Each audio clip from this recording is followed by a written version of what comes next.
So I'm going to take my piece of time to focus on a piece of what the larger conversation that we've been having about educating for professional practice. And I'm going to focus, in many respects, the conversation on competencies, but not on what competencies, which has been part of the conversation and I think is a longer developmental process to identify what should we be teaching. And I'm going to talk a little bit about what if we set the problem as treating how would we get to competencies as a case study of a conflict or of identifying an issue. What if we take what we know about working in problem areas and working with conflicts and apply that to our challenges in actually identifying and utilizing competency-based educations for professional practice in peace building and conflict resolution. So this is a little bit of a thought piece and a little bit of accumulation of a number of different research threads around how do we identify competencies, what are they, how do programs adapt those. So one of the things that I want to take seriously is a conversation that's emerging here is that I think there are both drivers and restraints to paying attention to professional practice. So there are windows of opportunities and there are also challenges that are faced by different programs. One of the both challenges and windows of opportunities is the extent to which employers, the market out there, drives the identification of competencies and the extent to which there's an educational role in setting the leading edge, in identifying what could be, what should be. So also the aspirational and the informative piece that comes from seeing things differently than the way things are currently operating. So I want to take that challenge seriously, that if as educators we want to reclaim the lead in saying what we think people should know, what are some of the challenges in actually doing that? And I'll end with just a brief overview of one of the collaborative efforts that the Alliance for the Association for Conflict Resolution, ACR, sponsored with its task force, which many of you in the room have been a part of, as an example of a collaborative process for the identification and generation of competencies. Now that's a sector of the field. It's not fully representative of the programs who are here. This is the International Peace and Conflict Gathering, which is a different profile than I think ACR's general audience is. So I want to do a couple different things here. So I want to talk, I tried, this is an early piece of what might actually be something a little bit longer and in depth, but some interviews with faculty members and programs that work with a competency-based approach. And so this is an early effort to do a little bit of grounded theory, and we've got typology, we don't have theory yet, on what are the challenges that programs encounter if they want to work with competencies. Now if we think of competencies as a combination of skills and abilities, it's an ability to act. Yesterday somebody said we want our students to be able to operate in conflict environments. I don't think they meant surgically. I think it was the ability to enact in the context of conflict.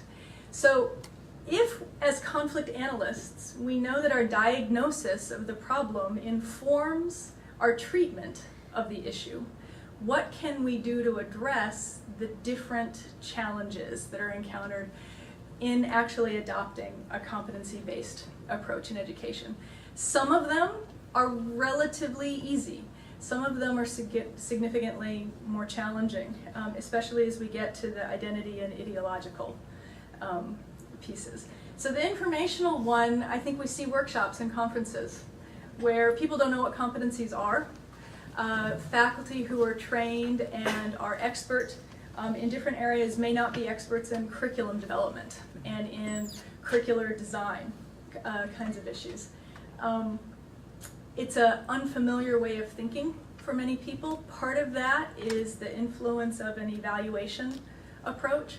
How would we decide in advance what we think students should know, and then look at, is that actually what they come out with at the end of programs? It's a different way of approaching curriculum. And the conversation that's floated through here a great deal is the localized question, that competencies will and should vary by setting, by type of practices, by the context, by the intensity of conflict that people are working with. So there's a challenge in looking at that variety.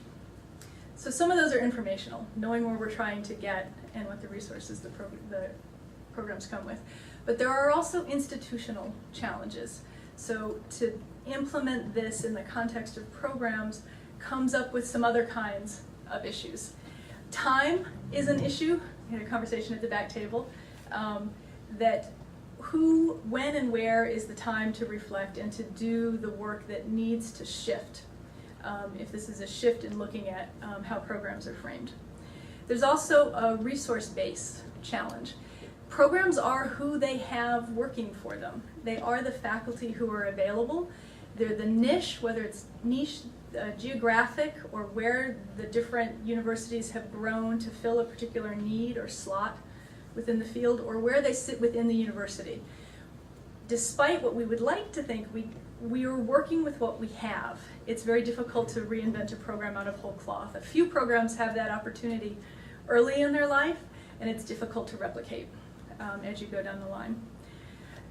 The university system doesn't move quickly in response to changing markets.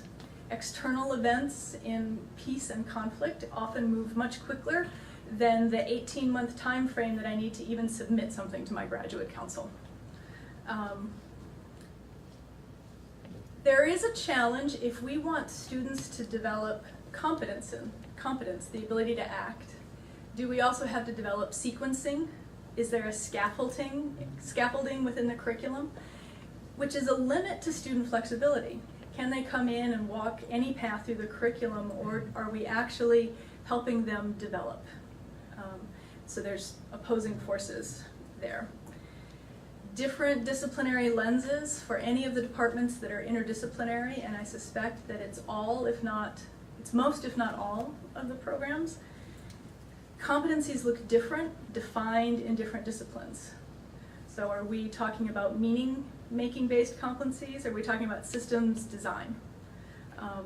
There's a richness that comes from combining those, but there are also challenges in talking across the different paradigms.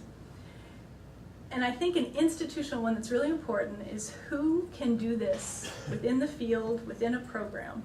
Who has the authority, if we think of any sort of third-party intervention, who has the ability to put this into play, to put it into a conversation?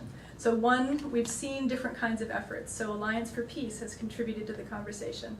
USIP has contributed to the conversation. ACR made a contribution. So we see membership bodies in some way.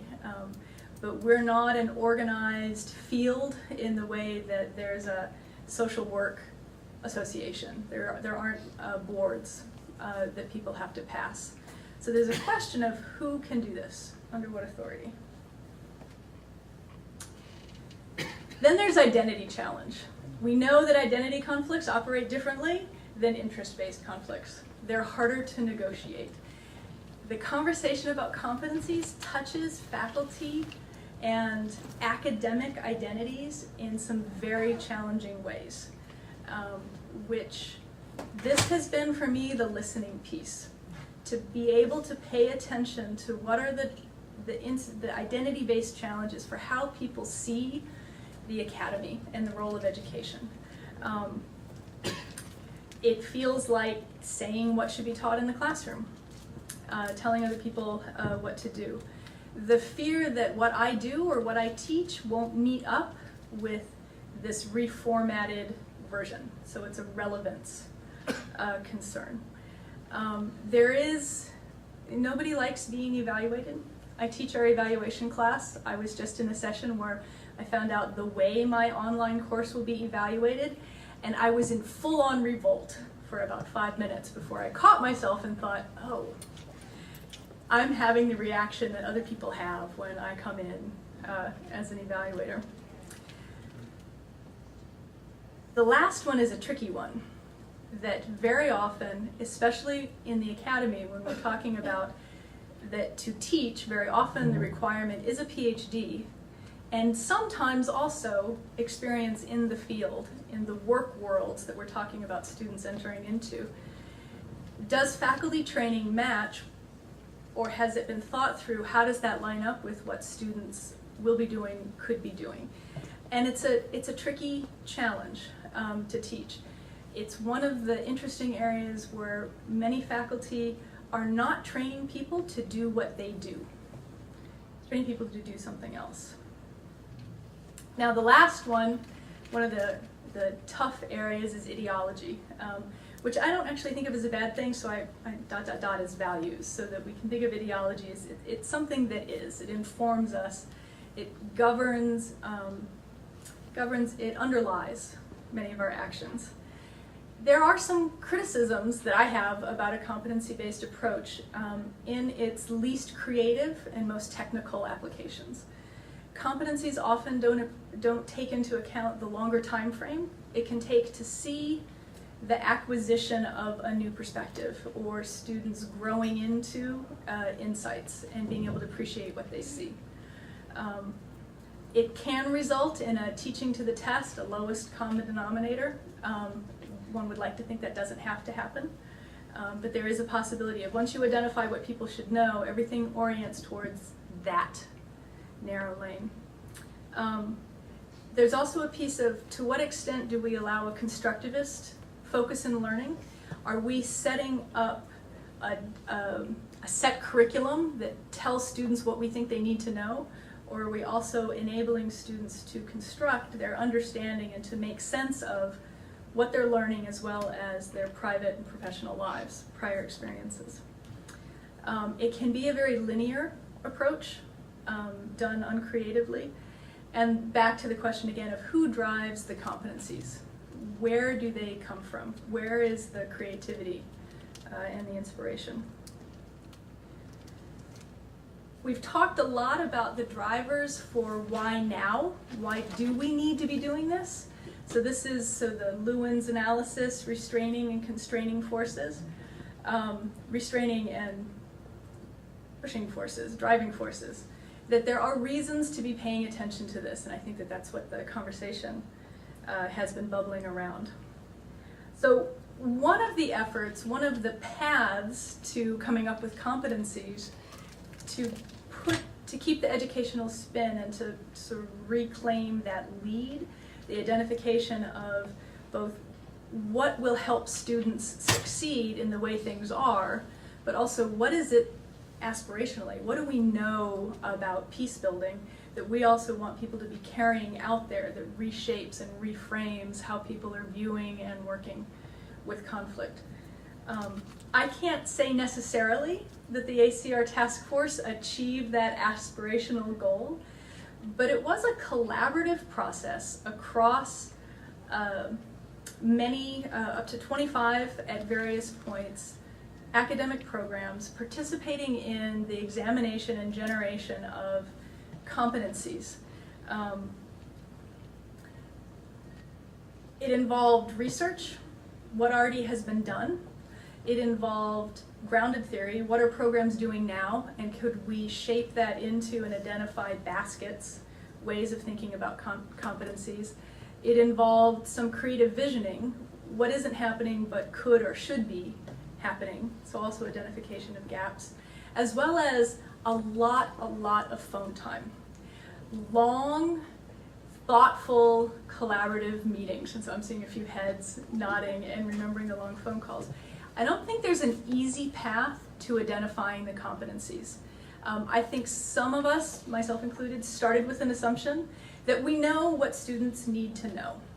And didn't take very long for me to be disabused of that notion. There were many things that I didn't know and areas where people were working that I did not have an adequate way of articulating what it was that students should know in that process. So part of the collaborative process is pulling in the voices and the ability to articulate, especially from different educational niches, different sectors of students, and different sectors of professional work. How do we begin to capture that? Let's see, last bit. All right, so the last two pieces that I want to say. So we've got some within the field efforts. There are also professional efforts in identifying competencies for people who are working in the field. So the British Consortium of Humanitarian Action has identified competencies for humanitarian aid workers. UK Peace Builders has a competencies-based hiring framework for people who are working with community conflicts. So there are a number of different collective avenues that are working on using this as a frame for identifying what do people know? How do they combine knowledge and skills into an ability to act? And so I think there's a lot of efforts to pull in and to pay attention to in this effort. And I think the other piece that I heard yesterday, and I was glad that I'd already included this, is how do we take in the increasing focus on monitoring and evaluation? How would we fold that into in a creative way with the educational effort? And I think there's a risk of doing it in a very limited, technical, linear way, but there's also an opportunity to do it in a developmental evaluation method, to recognize the complexity and chaos that exists across our different programs, and to look at it as an opportunity for how would we speed up the feedback process into the development of what are our programs doing and offering for students. How could we increase that feedback from the field, the work on the ground, and the academy? And I think that's my time. Thanks.